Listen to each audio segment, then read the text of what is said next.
भाऊ भाऊ दोघं शिवसेना एकत्र येण्याची चर्चा आहे. काही नेते आहेत, मंत्री आहेत. राजकारणामध्ये कोणी कोणाचा मित्र नसतो तर कोणी कोणाचा कायमचा शत्रू नसतो, हे आपल्या सर्वांनाच माहित आहे.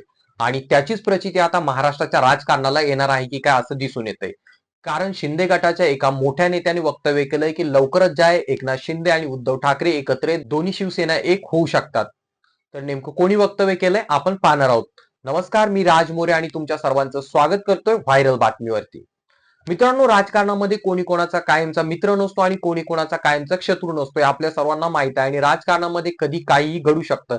कारण महानगरपालिका निवडणुकांच्या अगोदर जे राज ठाकरे एकनाथ शिंदे व त्यांच्या पक्षावरती टीका टिप्पणी करत होते, त्याचसोबत देवेंद्र फडणवीस यांच्यावरती टीका टिप्पणी करत होते, महायुतीवरती सरळ सरळ ते टीका करत होते. परंतु निकाल लागल्यानंतर कल्याण डोंबिवली या महानगरपालिकेमध्ये जे आहे एकनाथ शिंदे यांना सत्तेमध्ये येण्यासाठी कुठल्या तरी पक्षाची मदत हवी होती. आणि त्याच पार्श्वभूमीवरती त्या ठिकाणी थेट राज ठाकरे आणि एकनाथ शिंदे यांनी युती केली. म्हणजे यावरून एक गोष्ट समजते की राजकारणामध्ये कधीही काही होऊ शकतं. आता याचीच प्रचिती पुन्हा एकदा आपल्या महाराष्ट्राला येऊ शकते की काय असं वाटतंय.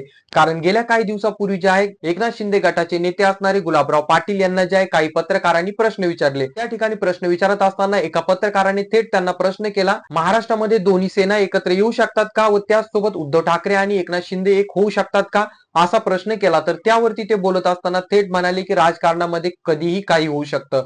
कोणी कोणाचा मित्र नसतो, कोणी कोणाचा शत्रू नसतो. वेळेनुसार इथे युत्या आघाड्या केल्या जाऊ शकतात. तर त्या पार्श्वभूमीवरती या ठिकाणी युती होऊ शकते. आणि त्याचसोबत गेल्या अनेक दिवसापासून अशा बातम्या देखील येताना आपल्याला दिसत आहे.